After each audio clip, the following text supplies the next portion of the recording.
Assalamualaikum warahmatullahi wabarakatuh. Segala puji hanya bagi Allah Subhanahu wa Ta'ala, yang memberikan kehidupan, kematian, dan kesempatan di antaranya untuk menanam bekal akhirat.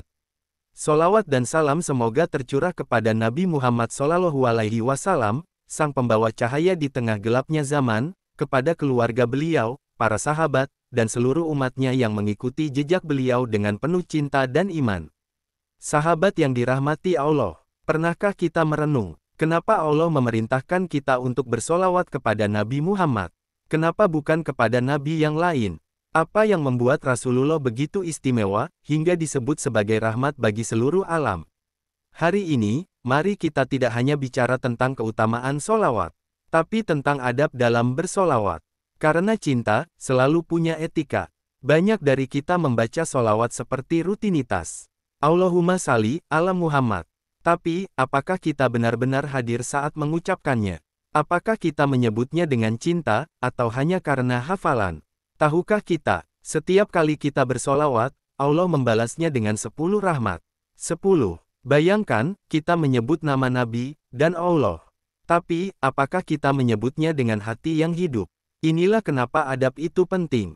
Karena solawat bukan hanya ibadah, tapi bentuk cinta. Dan cinta, selalu punya cara. Pertama, sebut nama Nabi dengan lengkap dan penuh hormat. Bukan hanya Muhammad, tapi Nabi Muhammad. Karena beliau bukan sekadar tokoh sejarah, beliau adalah cahaya hidup kita. Kedua, jangan pelit dalam bersolawat. Rasulullah bersabda, orang yang paling pelit adalah yang mendengar namaku tapi tidak bersolawat kepadaku. Ketiga, bersolawat di waktu-waktu utama. Seperti setelah azan, saat berdoa, hari Jumat, dan saat hati sedang gelisah.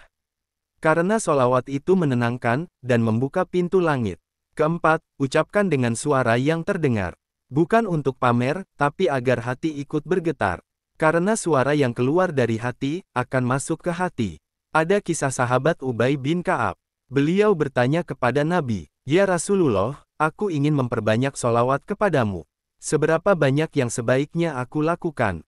Nabi menjawab, "Kalau kamu menjadikan seluruh doamu sebagai solawat, maka Allah akan mencukupkan semua urusanmu dan mengampuni dosamu." Bayangkan, seluruh urusan dunia dan akhirat, dicukupkan hanya dengan memperbanyak solawat. Ini bukan sekadar amalan, ini adalah jalan hidup. Sahabat yang dirahmati Allah, kita hidup di zaman yang serba cepat. Tapi jangan sampai kita kehilangan kelembutan dalam beragama. Bersolawatlah dengan cinta, dan dengan adab. Karena Rasulullah bukan hanya guru, beliau adalah kekasih. Dan kekasih, tidak cukup hanya disebut. Ia harus dihormati, dirindukan, dan diikuti. Maka mulai hari ini, mari kita bersolawat dengan hati yang hadir, dengan suara yang lembut, dan dengan adab yang tinggi. Semoga setiap solawat kita menjadi cahaya, yang menerangi dunia dan akhirat kita. Wassalamualaikum warahmatullahi wabarakatuh.